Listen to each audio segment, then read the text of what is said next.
All right, we'll let these guys get settled. We got Coach House, Makai Wingo. Good to see you. Appreciate you making a few minutes for us this morning. And same procedure as the first round. If you have a question, raise your hand. We'll bring you a mic. And who wants to get started? We'll go to the back.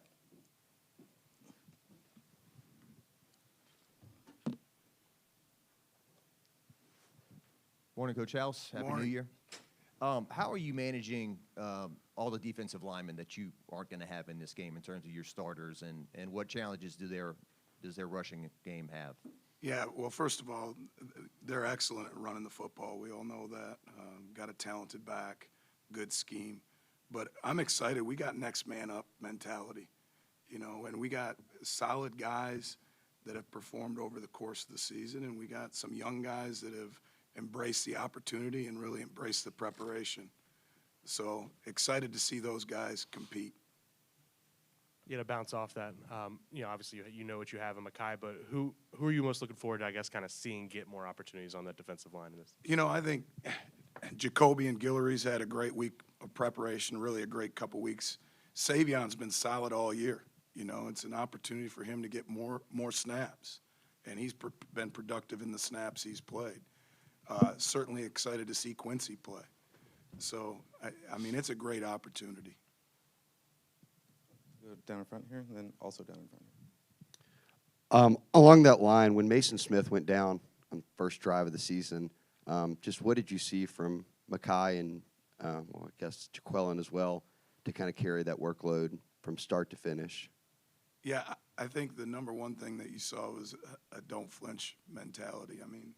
The guy next to me has been solid all year, both on the field and off the field, and he brings a hard hat mentality. He really embraces the traits we're all about, and I think that's one of the reasons we've been able to play successful defense. Stay down front. Matt, down here.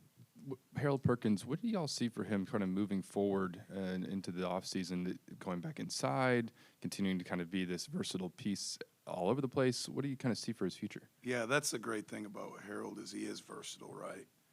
And we're going to put him in situations kind of like we have this year where he's going to be in an opportunity to play in space and accentuate his talents.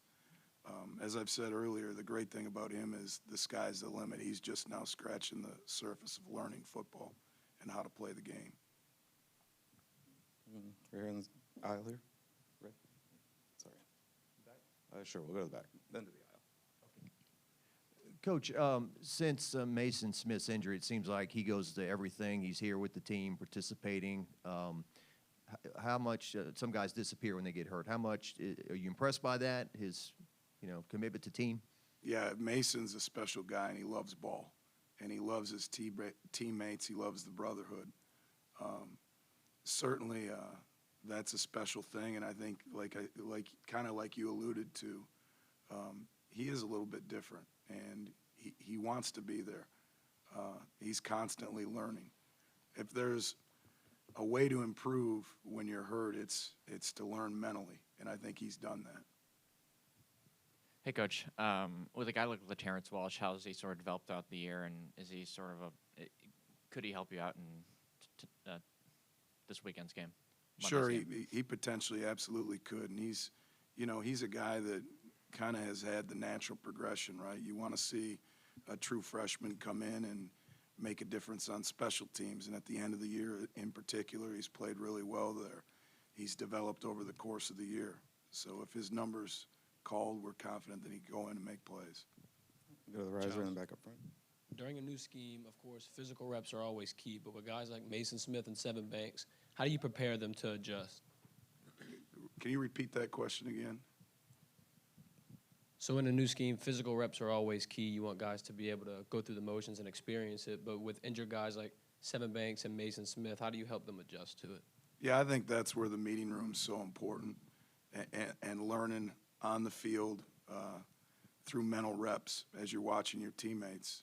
But certainly there's no substitution for snaps on the grass.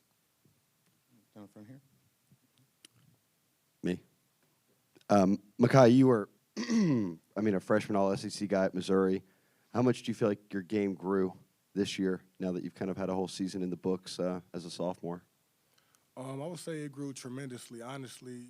Just when I first got here, a question that media asked me was what I had to work on, and I said I had to be more stout in the run game, and that I would, just be paying attention to the small things in that and just trying to, figure that out because that was the knock on me, just like, will he be able to stop the run? And, coming in, I would say just we had great coaches and learning from guys like Jaquelin Roy and Mason, just watching their technique and things like that, I'll say my technique and ability to stop the run has grown tremendously throughout the year. So I would say that's been a difference. Second row. But to bounce off that, I mean, you were kind of the new guy this year, and now you are essentially going to be kind of the veteran in that room next year, I guess. How do you go about doing that? What do you see from those young guys in that room? I would say just, coming in every day, just showing them how to work hard and leading by example, not trying to be a guy that I'm not, just because I got all these awards, not trying to, just talk to somebody in a certain way or, oh, you got to listen to me because I did this how it's done. No, just coming in, being a guy, just showing them how to work hard and things of that nature. Any additional questions for Coach Mackay? Yeah, take one in the back. Coach, if I could ask you about your son and the year he had at Dunham and he became a real star there in the Baton Rouge area. What was it like to watch him this year? Yeah, first of all, the community embraced him there at Dunham. He learned tremendously from the head coach. It was a great senior experience, and taking away the LSU thing and just being a dad, certainly proud and excited to see where he goes from here. We'll go down front, then there, then here. Matt, you mentioned Quincy Wiggins there. What do y'all sort of envision for him? Is it maybe a defensive end, jack linebacker, or somebody who can move and play both? Like, what does the future hold for him? Yeah, the thing about Quincy is he's got great size and athleticism and versatility. But, yeah, we see him as a defensive end and could potentially slide inside on pass downs.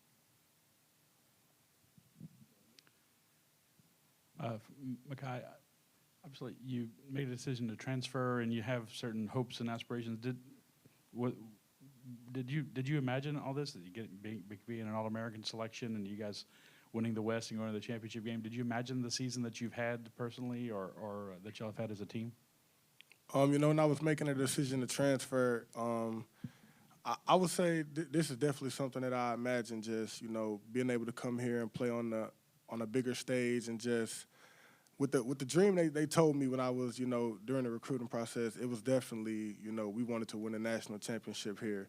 And I would say we took a step in the right direction. It didn't, end how we wanted it necessarily, but we still have a chance to end the season on the right foot and get a win.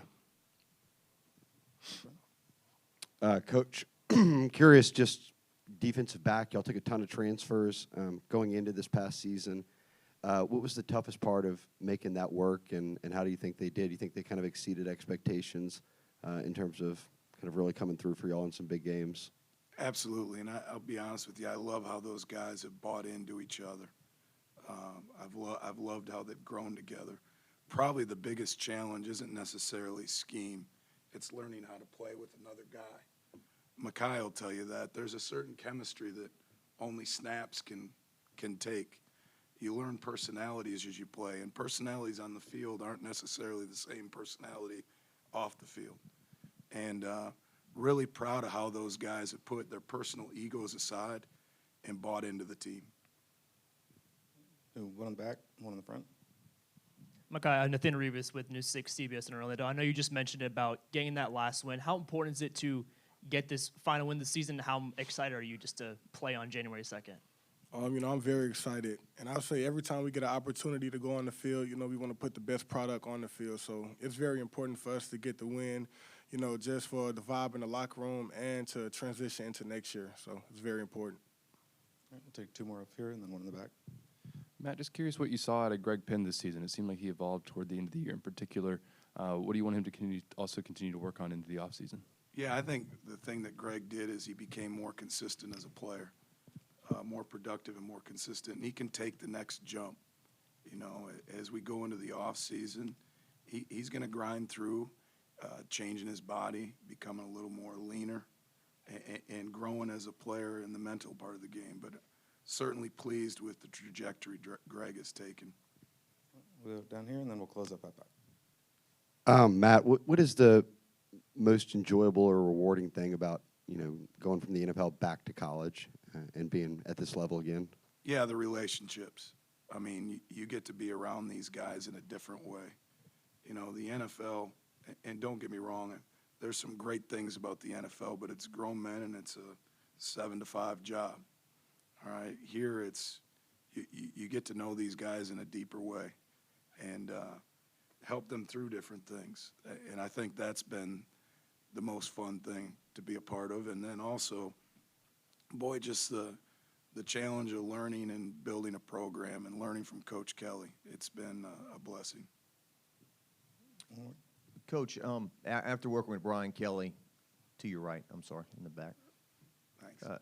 After working with Coach Kelly for a year, what were things you saw on a day-to-day basis, the reasons for the success, what makes him the coach that he is, and what's the future moving forward?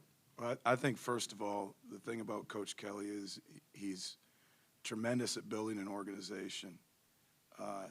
He's got a great feel for balancing the science of football with the player. He builds a program that is comprehensive, and I think that's what's so exciting. I mean, you learn every day from Coach, and I think he's got a great pulse of the locker room, a great pulse of the community in a short amount of time, and the great pulse of the university. Okay, Coach, thank you.